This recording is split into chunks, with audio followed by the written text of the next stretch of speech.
Location Automobile. Pour toutes vos locations de voitures et utilitaires en Guadeloupe, faites appel à RL Location Automobile. Avec RL Location Automobile, réservez en toute tranquillité, 7 jours sur 7, 24 heures sur 24. RL Location vous propose une large gamme de voitures et d'utilitaires au meilleur prix sur le site internet www.rl-location.com. RL Location, c'est aussi l'assistance et la livraison. Pour tout renseignement, contactez-nous au 05 90 106 687. RL Location Automobile, la location en toute simplicité.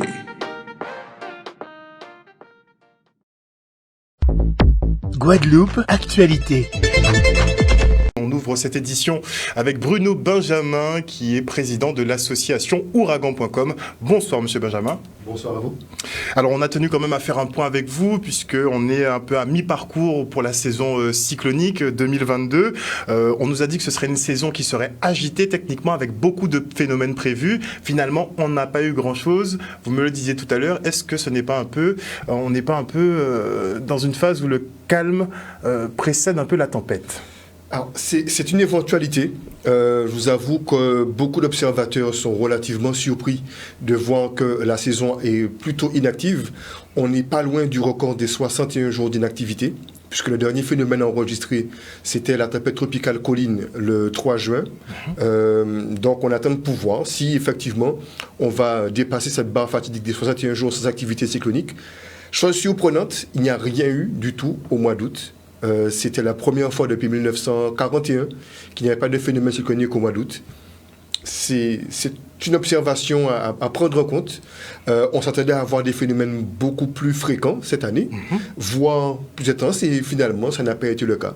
On n'a rien eu. On a eu des températures très chaudes justement pour le mois d'août. On pensait qu'après le 15, ça allait se calmer un peu, mais on voit septembre arriver avec des températures toujours très élevées, un temps très sec. Est-ce que la brume de sable, finalement, c'est ce qui nous épargne et qui nous empêche d'avoir de gros phénomènes en ce moment ? Eh bien oui, parce que pour vivre un cyclone, on a besoin d'humidité. Or, quand un futur cyclone traverse une zone d'air sec, manifesté généralement par le sable arrivant du Sahel et du Sahara, il s'assèche. Donc toute l'humidité, toute la pluie qui est comprise dans ce phénomène qui est soit en gestation, soit déjà formé, mais toute cette humidité disparaît et le phénomène s'affaiblit et n'a plus de force. Il n'a plus de quoi maintenir la chaleur qui lui sert de moteur. D'accord. Donc oui, la brume de sable, c'est c'est le point faible des cyclones. Donc on a une espèce de barrière protectrice, c'est un problème d'une part, mais finalement c'est une barrière protectrice d'autre part. Alors si on regarde bien, c'est un problème de perception. Jusqu'à présent, la brume de sable n'a pas tué qui que ce soit, alors que les cyclones, oui. Donc c'est vrai que c'est gênant, ça peut être perturbant, on ne peut pas avoir l'activité comme on le souhaiterait, ceux qui souffrent de problèmes respiratoires doivent se protéger, on ne peut pas faire de l'activité en extérieur, il fait chaud, il n'y a pas d'air, on étouffe. Mais ça a pour fonction d'assécher toute zone pluvieuse qui arrive. Et très souvent, nous avons des zones tropicales qui nous sont annoncées, où on nous met en vigilance jaune, voire orange. On voit qu'au dernier moment... Il n'y a plus rien. Mais pourquoi il n'y a plus rien ? Il y a deux phénomènes. D'une part, il y a le cisaillement qui va décapiter ce phénomène en approche, mais c'est surtout la brume de sable qui vient assécher, qui vient priver d'humidité toute onde ou tout phénomène qui approche des îles. Et la plupart des zones que nous avons eues, qui se sont sorties d'Afrique, depuis le début du mois de juillet, se sont trouvées annihilées par cette sortie dans des zones pleines de sable. On a un phénomène justement qui est au large de nos côtes. Il devrait passer au nord de l'archipel, a priori. Est-ce que on est toujours dans le même schéma ? En fait, la brume de sable nous protège et donc les cyclones se faufilent là où ils peuvent. Pour l'instant, oui, c'est ce qui se passe. Donc c'est ce qui est prévu, que ce phénomène évite là quand il est. Il s'est retrouvé... Non, ça arrive très souvent depuis les dernières années. On ne sait pas si c'est quelque chose qu'il faut observer. Mais il y avait une zone qui était relativement large, donc une zone qui est très très large, avec deux zones qui pouvaient correspondre à des centres. Et ces centres n'ont jamais réussi à fusionner pour en faire un seul, pour que le phénomène puisse s'organiser. En plus de ça, il y avait du cisaillement modéré et surtout du sable. Donc le temps que ce phénomène crée sa propre humidité pour pouvoir se synthétiser, refaire une masse unique, mais ça a pris du temps. Et il est prévu que ce phénomène s'organise pour devenir des dépression tropicale d'ici 2 à 3 jours, en passant au large de l'arc, sans que ce soit forcément une menace particulière. Il est même possible que nous n'ayons même pas l'habituelle panne d'Alizé, parce que c'est un phénomène qui est encore relativement faible, qui n'a pas de conséquences particulières. Alors, la brume de sable constitue donc un avantage pour nous en ce moment, mais on peut s'interroger, puisque techniquement, il y a une période qui est définie. Là, on a l'impression que c'est un peu toute l'année. Est-ce que c'est normal ? Je pense que c'est une des conséquences visibles du réchauffement climatique. La brume de sable, c'est quoi ? C'est du sable, c'est le sol arrivant des zones sahéliennes, donc c'est la zone qui se trouve entre le golfe de Guinée et le Sahara. Donc c'est une zone qui est plutôt aride, pas désertique, mais aride, et qui reçoit quand même des pluies de la mousson. Quand la mousson arrive de façon normale, le sol est humidifié, les plantes poussent, donc ça retient la poussière au sol. Et quand la saison est sèche, la saison sèche est beaucoup plus longue, il n'y a pas de mousson, cette poussière se soulève, rentre dans l'atmosphère et est apportée par les alizés jusqu'à nos côtes. Et peut arriver très facilement jusqu'aux États-Unis, voire jusqu'au Mexique. Donc, ce n'est pas un phénomène qui nous concerne. Nous, ça concerne l'ensemble du bassin Atlantique Nord. Donc, ça provient du Sahel. Et on sent que ce phénomène s'intensifie chaque année, soit par des phénomènes plus forts en intensité, soit par rapport à la durée. Cette année, ça a commencé très modérément, dès le mois de mai, alors que les années précédentes, on avait eu des vagues importantes dès le mois d'avril, donc ça a commencé un petit peu plus tard. Et après, il y a eu une vague qui n'a quasiment pas baissé, quelques jours comme ça de souplesse, où on avait une concentration moindre, mais beaucoup de jours où on avait beaucoup de sable. Et ça s'est observé, puisqu'on n'a vécu une petite sécheresse. La Martinique l'a plus subi que nous. Et puis, donc, pas de phénomène cyclonique qui nous menace, ou à peine une petite onde comme ci, comme ça. Donc plus la pluviométrie va baisser effectivement au niveau de l'Afrique subsaharienne, plus on sera embrumé finalement. C'est cela. Et qui dit embrumé, dit protégé. Bon, on va dire que c'est un mal pour un bien. La nature finalement arrive à bien s'équilibrer. Donc est-ce qu'on a des prévisions par contre sur le reste de la saison ? Est-ce qu'on sait à peu près à quoi s'attendre ? Il y a des prévisions qui peuvent être faites à long terme, mais il faut être extrêmement prudent sur l'utilisation de ces outils, parce qu'on a observé que les erreurs peuvent atteindre 2 ou 3 000 km. Par exemple, il y a encore 10 jours, le phénomène qui passe au large de l'arc était prévu directement sur l'arc. Les prévisions se sont affinées au fil du temps par rapport aux différents paramètres, qu'il s'agisse du sable, de la température de la mer, des courants directeurs. Donc, tous les paramètres se sont mis ensemble de manière à définir petit à petit une trajectoire qui s'est affinée. Et c'est ce qui s'est produit, le phénomène a passé au large de l'arc. On peut faire des prévisions relativement intéressantes jusqu'à 5 jours. Et c'est ce que fait le National Hurricane Center. Il ne se prononce pas au-delà de 5 jours. Donc, même s'ils ont des paramètres leur permettant de savoir qu'un phénomène peut se former ou apparaître 7, 8, 9, 10 jours après, ils ne vont pas forcément le présenter, donc le mettre en avant. Ils vont l'utiliser en disant, voilà, ce phénomène pourrait devenir quelque chose. Et c'est ce qu'on voit sur les images qui résument leurs informations, c'est qu'il y a des codes de couleurs. Donc quand on a un phénomène qui est jaune, ça veut dire qu'il ne va pas se développer tout de suite. Il va peut-être prendre 4, 5, 6, 8, 10 jours pour pouvoir se renforcer. En orange, c'est qu'il va se renforcer plus rapidement, et en rouge, c'est que c'est plutôt imminent. On est dans les 2-3 jours avant qu'il se forme. Et c'est ce qu'on observe. Donc, ils font des prévisions jusqu'à 5 jours. Et jusqu'à 5 jours, il y a actuellement une onde qui est au large du Cap-Vert, qui se trouve entre le Cap-Vert et l'Afrique de l'Ouest, qui devrait devenir 2 jours à tout casser une onde tropicale, une dépression tropicale, peut-être plus. On a dans le nord de l'Atlantique, on va dire à mi-chemin entre les Bermudes et les Açores. Donc l'Atlantique nord subtropical, on a une onde qui se renforce vite, qui s'organise vite, et qui pourrait devenir un phénomène subtropical. C'est très bien. Donc pour l'instant, il ne menace aucune terre habitée, mais il faudra voir ce que ça va donner dans les jours et semaines qui viennent. C'est un phénomène qui va rentrer dans les statistiques. Donc on va l'observer, et puis il y a notre fameuse onde qui passe au large, et on surveille parce que sur l'Afrique, il y a encore 2 zones qui sont observées pour savoir si elles ne vont pas sortir les jours prochains et pouvoir nous menacer à terme.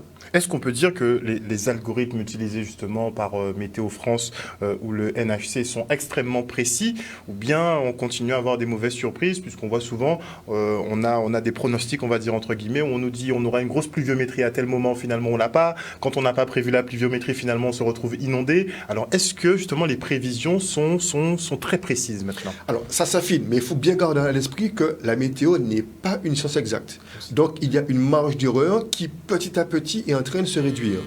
Mais jusqu'à présent, les prévisions sont relativement bonnes. À 3 jours, à part quelques phénomènes qui sont bizarres. On va prendre par exemple le phénomène Dorian en 2019, qui lui était extrêmement bizarre, qui a déjoué tous les pronostics durant toute sa vie. De 1000 km à l'est de Barbade jusqu'au passage sur les États-Unis, en passant par les Bahamas, ce phénomène a déjoué tous les pronostics. Pourtant, si on met ce phénomène à part, les prévisions sont relativement fiables jusqu'à 3 jours. Concernant Météo France au niveau local, il faut savoir que quand on déclenche une vigilance, elle est faite par rapport à des prévisions la veille. Parce qu'on ne va pas décider qu'on déclenche une vigilance à 6 heures si la veille à 18 heures, on n'a pas des éléments suffisants pour pouvoir dire « Ok, demain matin, si tout se confirme, on balance la vigilance. Donc, il est normal que pour la protection de la population, cette alerte soit déclenchée de manière à anticiper. Après, là où il y a une petite réactivité à avoir, c'est pouvoir déclencher la vigilance, soit passer d'orange à rouge, de jaune à orange, orange à rouge, ou descendre, ou remonter 2-3 fois. Il manque parfois un petit réseau d'informations sur place qui permettrait de dire, OK, il y a de la pluie que sur tel endroit de la Guadeloupe. Et on n'a pas la capacité ici, pour l'instant, de faire des prévisions sur une petite zone géographique. Donc on met une vigilance globale pour la Guadeloupe et tout le monde doit savoir, puisqu'on passe quasiment tous en Guadeloupe par les abîmes ou par Bémao. Donc il est bien que la Guadeloupe entière sache qu'il y a une vigilance, qu'il y a peut-être un endroit en Guadeloupe qui est touché. Après, il est possible qu'à terme, quand les moyens techniques le permettront, qui coûte relativement cher. Parce que le Japon, je crois, ils sont extrêmement précis sur... Porto Rico, les Américains aussi. Ils font des alertes tornades à 3 minutes près. Donc, on a la capacité technique qui existe d'avoir des prévisions très fines. En Guadeloupe, je pense que le Doppler coûterait excessivement cher. Il faudrait que le Doppler soit mutualisé sur toutes les îles entre Sainte-Lucie et Saint-Kitts, qu'elles soient basées sur une des îles dans cette zone, pour que ça puisse être efficace. Pour nous seuls, un Doppler, c'est un petit peu cher. Mais de toute façon, il faudra mutualiser avec la Caraïbe. Ça servira à tout le monde. Alors, ça se fait déjà à d'autres niveaux pour l'aide post-cyclonique ou post-catastrophe avec la CDMA.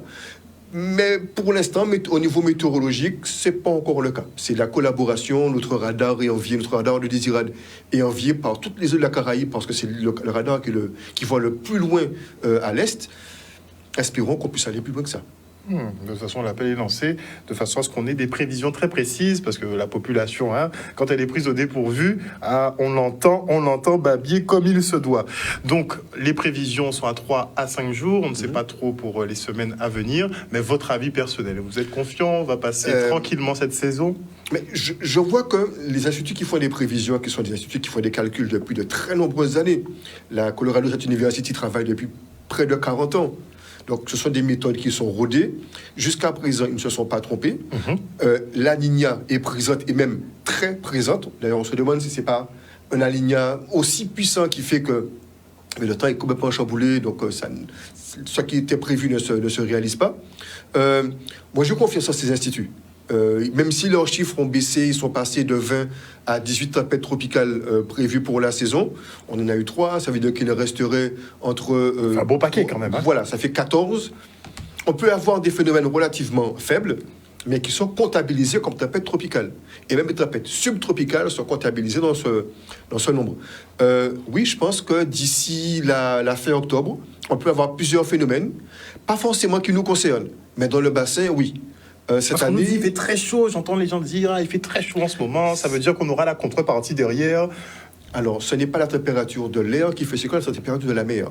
Parce que le cyclone a besoin d'une mer chaude. Et il faut observer si cette mer est chaude, non seulement ici, mais également dans l'Atlantique.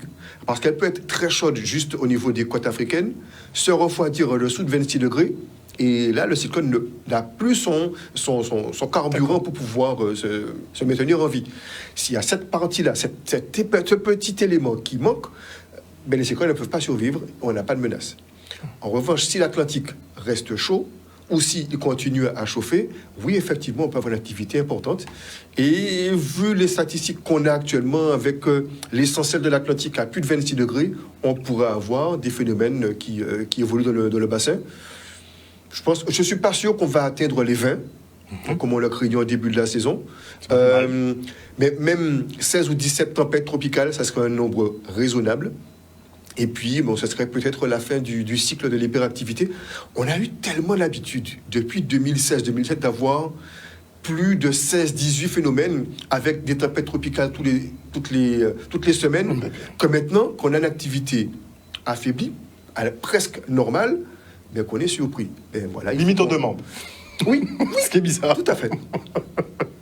Alors, vos conseils justement pour la population en cas effectivement d'événements cycloniques, puisque vous faites beaucoup de sensibilisation aussi, notamment sur les kits cycloniques. Alors, la première chose, c'est qu'il faut se préparer. Le kit, c'est très très bien. Il faut le faire. Ça, on sait tous le faire. Ou si on ne le sait pas, on va toujours trouver quelqu'un qui aura les formations, qui va pouvoir dire ce qu'il faut acheter, ce qu'il faut préparer, comment se préparer pour passer dans le cyclone. Mais la préparation personnelle, la préparation familiale, ça aussi c'est important. Et on n'y pense pas. C'est le fait de s'asseoir, discuter en famille pour dire qui fait quoi dans la maison. Qui va démonter l'antenne, qui va s'occuper des animaux, qui va rentrer les plantes, qui va s'occuper des serpillères, qui va déplacer le kit. Où est-ce qu'on va ranger le kit? Si jamais l'eau monte à la maison, où est-ce qu'on va? Quelle route on prend? Qui garde les clés de la voiture? Est-ce qu'on met la clé accrochée sur le porte-clés près de la porte? Ainsi de suite. C'est toutes ces détails questions techniques, mais qui peuvent faire gagner du temps le jour J. L'important est de pouvoir faire ces petites discussions en famille, dans son foyer, de noter les réponses et d'avoir sa propre checklist familiale. Comme ça, on sait que, ok, vigilance orange. Toi, tu vas faire telle chose. Toi, tu fais telle chose. Moi, je fais telle chose.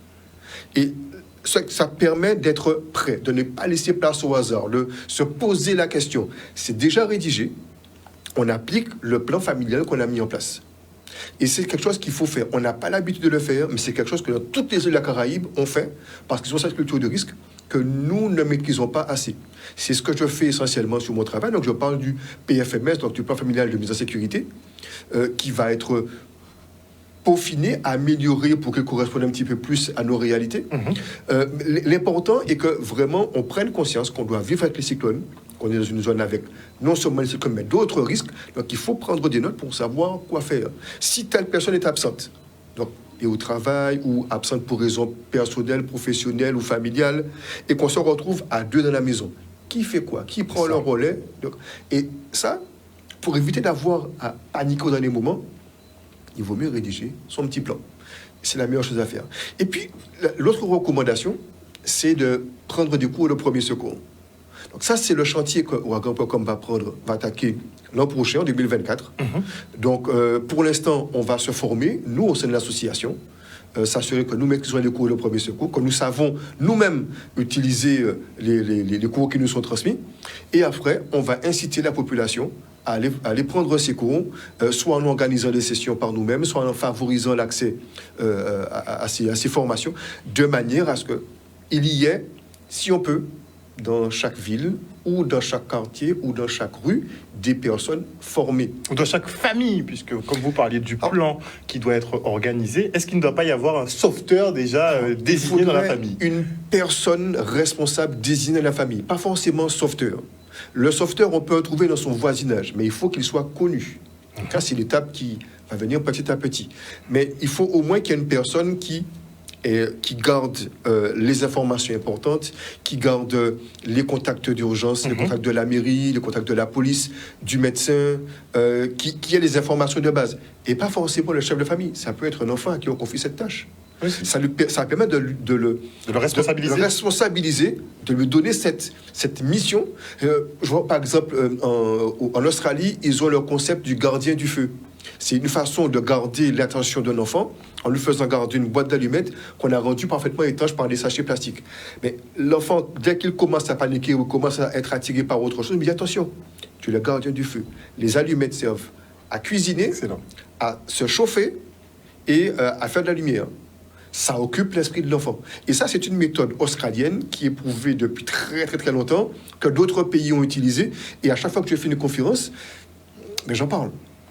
Et je pense qu'il est bien comme ça d'avoir les petites techniques pour pouvoir prévoir justement le déroulement du cyclone, comment on fait dans le cyclone. Ah oui, c'est vrai, on appelle les radios ou les télévisions, on fait le concours de la recette de bokit ou du chaud d'eau, on raconte des blagues ou à la maison on joue aux cartes. Mais ça aussi, comment gérer la peur? Comment gérer sa peur face aux autres? Si on a des animaux, comment gérer la peur des animaux par rapport à la famille?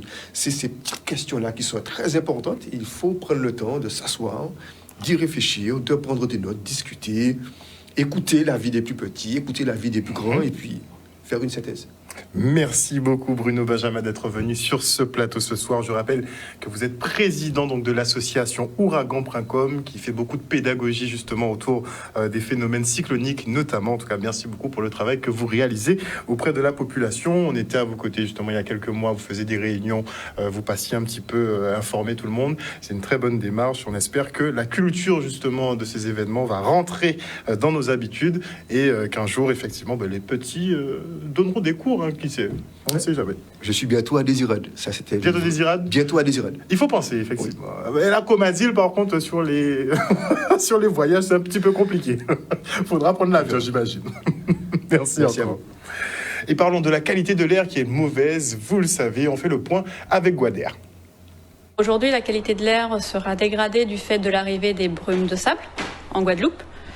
Donc, comment on fait l'indice de la qualité de l'air? C'est-à-dire, elles sont réalisées grâce à nos mesures, nos stations de mesure. Grâce à ces mesures qui sont remontées, nous les couplons également avec nos modèles de modélisation et à partir de ça, on peut définir un indice. Aujourd'hui, l'indice de la qualité de l'air pour la Guadeloupe sera dégradé, c'est-à-dire qu'ils seront entre 40 et 50 microgrammes par mètre cube. Il faut savoir que l'indice, on le fait aujourd'hui à partir de 9h. Et donc on prévoit pour la journée et on prévoit également l'indice pour demain et pour après-demain.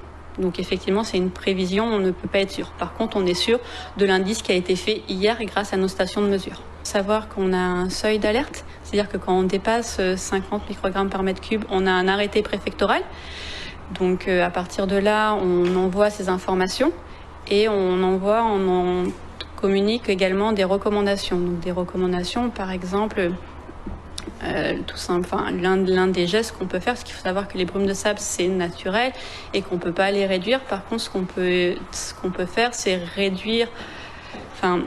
limiter nos productions de pollution, donc liées aux particules, donc les PM10, et donc par exemple pas brûler des déchets verts, de limiter également l'utilisation de véhicules et autres. Donc voici des actions qu'aujourd'hui les Guadeloupéens peuvent réaliser pour éviter d'intensifier les particules fines en Guadeloupe.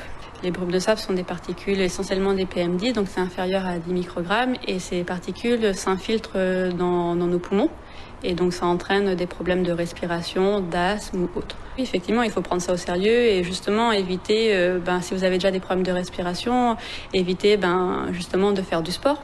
Évitez surtout aussi si vous êtes des personnes dites sensibles ou vulnérables, faites attention et comme je vous dis, évitez de faire du sport, évitez de courir et prendre des précautions et n'hésitez pas en cas de problème d'aller voir votre médecin traitant. L'indice de la qualité de l'air ne sont pas faits par rapport aux sargasses. Les sargasses, c'est essentiellement des mesures de H2S et de NH3. Ces polluants ne se servent pas pour faire l'indice. L'indice sont définis par rapport, alors très simplement, on a par exemple les PM10, on a les PM2,5, on a l'ozone, on a le NOx, le NO2 et on a également le SO2. Donc aujourd'hui, on peut avoir une bonne qualité de l'air et avoir des émissions de sargasses importantes. Un reportage signé Stanley Manicor à Magat. Et on enchaîne avec la rentrée des enseignants et des équipes pédagogiques de l'académie. La rectrice s'est rendue ce matin dans les établissements de Sainte-Anne pour s'assurer que tout était opérationnel pour l'accueil des élèves. L'occasion aussi de rencontrer le maire par intérim. Le reportage. La rentrée, effectivement, se passe bien et j'ai souhaité être avec les enseignants et les équipes pédagogiques, l'ensemble des équipes de l'école de Sainte-Anne. J'irai ensuite au collège ISAP, ensuite au lycée Le Borgne. C'est un moment partagé aussi les projets, la vie des équipes pédagogiques et voir comment se déroulait avec eux cette pré-rentrée et demain, bien sûr, la rentrée des élèves. C'est plus monsieur le maire, parce que tout simplement, depuis 48 heures, c'est madame Lydia Farrocolia qui assure l'intérim et qui fait fonction de maire d'ailleurs. Mais et le vote, en tout cas le conseil municipal va se réunir le 10 septembre pour pouvoir élire son nouveau maire. Sinon, concernant cette rentrée, c'est la continuité d'un engagement. Pour nous, la priorité, c'est l'éducation. Nous avons fait beaucoup d'efforts et je profite pour remercier l'ensemble de la communauté éducative, que ce soit les enseignants, que ce soit le rectorat, que ce soit les agents ou bien évidemment les élèves ou les parents d'élèves pour mettre en œuvre la politique municipale.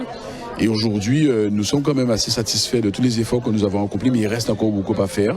Nous pouvons encore, grâce à la situation budgétaire que nous avons assainie, nous pouvons encore mettre encore un peu plus de moyens. Comme cette année, c'est quand même plus de 900 000 € pour des travaux, sans compter l'accompagnement au niveau des citernes. Maintenant, l'ensemble des citernes sont équipées en ACS. Et donc, c'est aussi un honneur pour nous de voir Madame la rectrice et toute son équipe d'effectuer cette rentrée scolaire à Sainte-Anne. Alors déjà, je peux dire que c'est une rentrée qui ne sera pas comme celle que les rentrées précédentes, 2020-2021, puisque la pandémie semble s'estomper. Donc j'ose espérer que nous aurons une année scolaire normale. Donc c'est vrai que je vois un petit peu l'engouement des enseignants et tout va bien se passer. Comme je l'ai dit, l'éducation a toujours été une priorité pour la ville de Sainte-Anne dès notre arrivée en 2014. Et c'est vrai que nous mettons tout en œuvre par les moyens, on a un budget important qui est mis en place pour pouvoir assurer la rentrée des enfants et des enseignants et leur assurer un meilleur accueil. Un sujet signé Michel Depape. Et dès demain, les élèves rejoindront les bancs de l'école et pour l'occasion, ils se font tout beaux. Les coiffeurs sont donc pris d'assaut avant le jour J. Stanley Manicor s'est rendu au Design Barber à Grand Camp. Doucement mais sûrement, là il y a pas mal de monde, on essaye de voir comment gérer la crise. Bon, c'est-à-dire que là, on est un petit peu pris de court puisqu'on a un coiffeur à nous qui devait être là, qui n'est pas là, mais là ça va, tranquille. Là, on établit une petite liste histoire de voir comment on organise ça. Et puis on fait ça tourner tranquillement. Entre hier et aujourd'hui, ouais, c'est vraiment les périodes où il y a du monde, quoi. C'est là que ça tourne, quoi. Comme il y avait pas mal de fêtes, des festivals, il y avait du monde, mais c'est quand même à la rentrée que c'est vraiment plus intéressant. Bon, c'est maman qui m'a dit de venir pour être beau pour la rentrée. Je ne suis pas très impatient. Là, on est plus sur un public jeune, d'enfants, parfois des adultes, mais c'est vraiment les enfants, quoi. Oh, maintenant ça change, hein. C'est-à-dire que c'est plus les enfants. Avant c'était les parents, mais maintenant je trouve c'est plus les enfants qui décident de ce qu'ils font. C'est plus la petite coupe Saint-Brogal par exemple. Là on a un taper, avant c'était un dégradé à blanc, à plat que tout le monde faisait. Mais maintenant c'est les jeunes innovent, ils changent. Alors on peut faire plus de 11 heures, hein. Commencer à 8 heures, finir à 19, voire 20 heures. DJ même des fois 23 heures quand il y a du monde vraiment. Mais l'affluence au niveau du monde, on peut la tourner à plus de 50 personnes, hein, 70 même. Ouais, quand c'est des grosses journées, ouais. Oh, on n'est pas fatigué qu'on aime ce qu'on fait, hein. C'est sa détermination qui compte, hein. Non, jamais. Toujours une bonne coupe. Toujours être consistant, toujours être régulier, toujours être bon, c'est important. Aujourd'hui, là, on va dire au moins 20, une bonne vingtaine hein, minimum. Hein. Ouais, jusqu'à la rentrée. Ça va se calmer après, mais après la rentrée aussi, il y aura du monde. Ça va rester affluent quand même. Excellent coiffeur, hein, vous noterez. Et on part pour la rentrée solennelle de la Cour d'appel de Basse-Terre, une rentrée marquée par le départ de la procureure générale Danielle Drouet-Héral, après 41 ans de service, dont 7 ici en Guadeloupe. Elle entend passer le flambeau et guider ses successeurs. À noter que 4 jeunes nouveaux magistrats ont été nommés. Le reportage. C'est terriblement émouvant puisque j'arrive au bout de 41 ans de service, si l'on comprend l'école, hein, le passage à l'école, et que là, ce matin, je passe le témoin aux jeunes gens qui engagent, eux, ces années de carrière, et je trouve que l'image est magnifique. Ce sont des jeunes magistrats qui prennent leurs fonctions. Ça sera leur première fonction ici en Guadeloupe. Ils ont fait le choix de la Guadeloupe. Ils sont 4 à l'avoir fait ici, sur une promotion de 290. Et ils prennent chacun leur fonction. La prestation de serment est une fonction très symbolique qui marque l'entrée dans la profession. Elle fait suite à une première prestation de serment en tant qu'auditeur pour pouvoir suivre la formation. Et ensuite, c'est une prestation de serment qui rappelle les fondamentaux déontologiques de la profession. Je suis heureuse de ce qui s'est passé. Vous savez que j'ai passé 7 ans ici. Je suis très heureuse de ce qui s'est passé pendant ces 7 ans parce que nous avons réussi collectivement à faire évoluer cette cour dans le bon sens et ça va se voir dans les années qui viennent puisque sur le plan immobilier notamment, il y a un très gros projet qui est en marche et qui va pas tarder à se voir comme celui de la prison se voit aujourd'hui. Et puis, nous sommes entrés dans la modernité aussi. Ça se voit pas nécessairement de l'extérieur, mais à l'intérieur, nous avons vraiment évolué dans nos pratiques. À titre personnel, c'est un merveilleux bilan. Je voulais vraiment venir ici, je voulais servir ici parce que j'estime que c'est très important de pouvoir exprimer la justice partout, que ce soit sur le territoire métropolitain ou sur les territoires d'outre-mer. Et j'avoue que j'ai passé cette année de bonheur ici. Qui ne faiblit pas, mais bon, on a dû faire face à 2 années de Covid qui ont impacté les stocks mais il n'y a pas que les magistrats qui ont été impactés par le Covid. Toute l'activité judiciaire, les avocats ont été impactés également. Donc c'est l'ensemble des procédures pour lesquelles il faut retrouver un prix normal, un coût normal et pour le fonctionnement de la justice. Je vais m'entourer, absolument. J'ai été choisie au même titre que 5 autres collègues qui ont connu l'outre-mer pour être, un peu un guide pour des nouveaux chefs de juridiction ou des nouveaux chefs de cour nommés outre-mer, voire éventuellement nommés en métropole, pour leur transmettre mon expérience, transmettre notre expérience, les faire bénéficier de notre savoir et leur permettre de commencer dans les meilleures conditions. Martinique Actualité.